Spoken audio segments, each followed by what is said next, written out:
Hello, everyone. I am Mr. Hibbert, and I will be reading to you Chapter 1 of Phil Earle's great book, When the Sky Falls. The platform was a battlefield, 70 yards of carnage, transplanted straight from the coast of northern France. Smoke billowed, people clung to each other. There were cries of pain, howls of despair as loved ones were ripped apart. There were silent tears, too. Quiet reassurances whispered into ears that this was temporary, that it changed nothing. I am still your mother, your parent.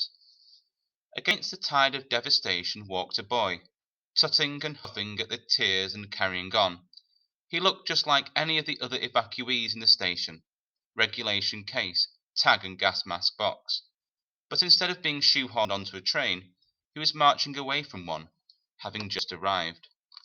He had no idea where he was heading, nor any real sense of who he was to look for, but he knew he wanted no part of the drama going on around him.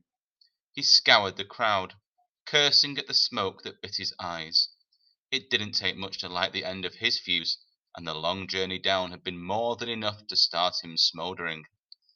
He seethed under his breath, then over it, not caring who heard.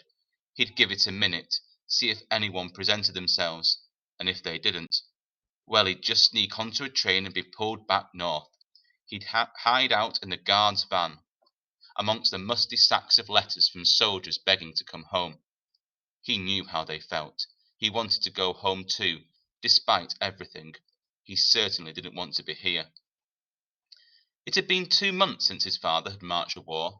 Long months, both of them, and every day had hardened him, tightening the cog in his gut, winding up his anger, his fury. He peered again at the faces by the barrier, not knowing who he was looking for, nor how he'd react if someone had the audacity to smile or beckon him forward. He didn't know the woman he was meant to be meeting, nor did he want to, and now that she'd failed to present herself, he was not disappointed. I'll go home, he said to himself. Didn't have to be to his grandmother. The cow! He'd not go anywhere he wasn't wanted. Not any more. He'd find an empty place. There were plenty of them around. He'd live off scraps, whatever he could find. He'd not let anyone stop him. No one would dare. But as the boy spun to return north, he felt a hand on the strap of his box. Not a gentle hand. It clutched at him like a barn owl would a mouse. Joseph Palmer? The boy recognized the tone. He'd heard it plenty of times before. A bobby, he was sure of it. Joseph? Is that who you are? A face craned over his shoulder and into view, too close to focus on. He couldn't see the chin strap of a policeman's helmet, just a shocking frizz of greying red hair that sprung in all directions. I'm here to collect you, lad. A woman, a hard face, lived in, and a deep, gravelly voice. The boy looked in her eyes and dared her to look back. She did, and seemed about as happy to be there as he was. Don't know what you're talking about, missus. I'm just leaving. Sending me to the country they are with the others. The woman gripped harder at the strap. With an accent like that? I don't think so, Joseph. The boy didn't like the way she was holding him, or how she was challenging him, even if it were true. He shrugged his shoulder, then swung it, all the time eyeing her angrily, but her clasp didn't give a bit. Get your hands off me, will you? I don't know you. Get your hands off me or I'll make a right scene. The woman didn't doubt it. She could feel the power in the boy, despite his meagre frame. Much of her would have been only too happy to walk away. She neither needed nor wanted this. But there was a promise, wasn't there?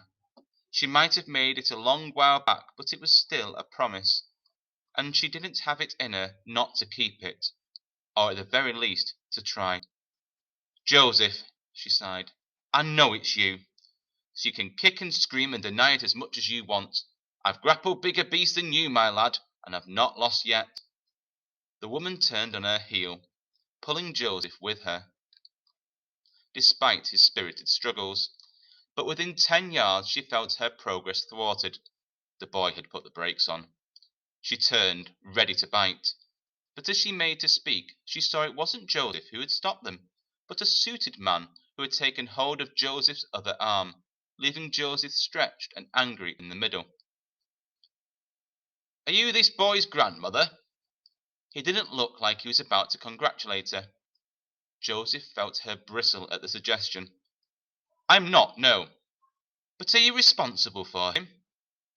Joseph could tell she didn't particularly like that either, but the man had her there. The second she'd arrived at the station, she crossed that uncomfortable line, and she was now responsible for Joseph, whether either of them wanted it or not. "I am." Joseph flinched at this, before bucking between them like an unbroken stallion. "Well, he's stolen from me." The word stopped the boy's thrashing just for a second, before he stepped up a gear. Releasing himself from the man's grip, but not hers, she held on effortlessly. "Is this true?" she asked Joseph, ending his thrashing with one firm tug, though she saw wildness shoot into his eyes. "He's lying," he spat. "Idiot's got nowt I'd want. Nowt." Her eyes moved from the boy to the man. "He says he's taken nothing," she said, as if the man couldn't translate Joseph's unruly northern twang. This did nothing to appease the gent. "Then he'll not mind opening his case." He ripped Joseph's luggage from his hand and took a step back as the boy aimed a kick at his shins. "I'd suggest you keep the child under control," he said, and struggled with the case's clasp, before realizing there was only a loop of twine holding it shut. It surrendered quickly to his demands, and the case fell open. The woman leaned in, wincing at the god-awful smell rising from inside. "If there's anything in there belonging to you," she told the man, while recoiling from the cloying stench, "why on earth would you want it back?" But the man was not to be deterred. His hands flinging aside socks and underpants that looked like they'd reluctantly survived the trenches some 25 years earlier. "Aha!" he cried, as he came upon two large wedges wrapped in brown paper. "Care to explain this?" Joseph didn't flinch as he gathered his shabby clothes back into the case. "Sandwiches," he shrugged. "Mother made me them for the journey down." The woman sagged visibly, and at that moment Joseph knew he had given himself away, to her at least. He had no idea why this woman had volunteered to take him in, or of the link that existed between them, but she clearly knew he had no mother. He saw it in her eyes, and her knowledge bothered him.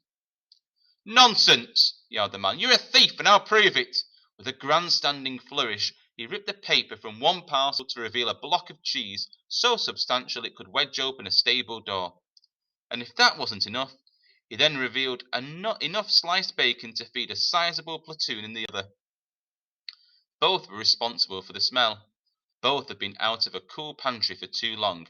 "You see," he spat as he wrapped them back up, "the boy is a liar and a thief. He took these from my bag while I slept. I want an apology from you, Sunshine, and I want it now." But he would not get one. He had lit the boy's fuse, and Joseph now lurched forward, fists raised, forcing the woman to pull him back by the scruff of his neck. "Enough!" the man shouted, pointing over to the ticket booth. "There's a policeman over there. Two, in fact. One word from me, my boy, and you'll find yourself in real bother. As will you, my dear," he added, pointing disdainfully at the woman. "You should be ashamed with everything going on, to let your boy run wild like this, taking whatever he likes." It seemed to Joseph that while the woman could accept the man's words about him, something had snapped when his attention turned to her.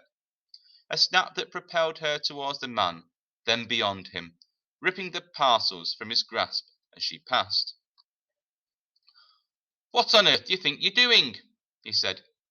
"Exactly what you asked," she replied without looking back, making the man scamper to catch up. "If it's the law you're after, then let's get it over with. They'll be surprised to see one man in possession of such large rations, though. But I'm sure there must be a legitimate reason for it, what with you being so morally upstanding and all." The man's face flushed. "Madam, wait," he blustered, though the woman, if anything, accelerated. "I won't," she insisted. "This is an awful squalid business, and if there has been a theft of any kind, then we need to have done with it. Immediately. Well, perhaps I was a little rash. I mean, it's clear the boy is troubled. I could see that from his demeanour on the journey from Yorkshire. Perhaps it would be best for him if he were to forget it ever happened. He made to wrestle the parcels from the woman's grasp, but found no give in her whatsoever. Now that would never do, would it? She said deadpan. I can't, with good conscience, allow for any crime to take place, and for the guilty party to go unpunished. As you said, these are difficult times. We need to be standing together, not stealing from each other. The policemen were mere strides away now, and the woman began to wave the parcels in their direction. Joseph reckoned the bobbies could probably smell them, and half expected them to bolt in the other direction in revulsion. Instead, they stepped forward, towards the woman, which was enough to see a river of sweat break across the man's brow. With a desperate lunge, he ripped one of the parcels from the woman's hand and ploughed back into the crowd, out of sight. With a movement equally deft, the woman grabbed Joseph by the hand and changed direction, making it appear she was waving at someone near the exit and not at the police at all. The officers stood down, and the pair weaved through the scrum towards the street. Joseph allowed it all to sink in.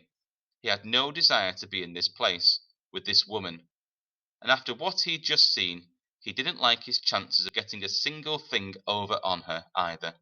Not that it would stop him trying. "Cheese for supper, then," he said. "Call it a gift from me, missus." The woman didn't break pace, nor did she look in his direction. Instead, she let the parcel fall from her hand into the next passing bin. Joseph's face fell a mile. "Eat that, and you'd be glued to the lad for a month," she said. "That might suit you, but some of us have better things to be doing. So, let's get two things straight. I'll not tolerate thieving. Steal as much as a glance in the future, and I'll turn you in myself. And secondly, I'll thank you not to call me Mrs. neither. My name is Margaret Farrelly. My friends call me Mags. So to you, I'm Mrs. F. You hear me?" The boy said nothing, and showed nothing either, his emotions securely locked down for now. "We must dash, so no dallying.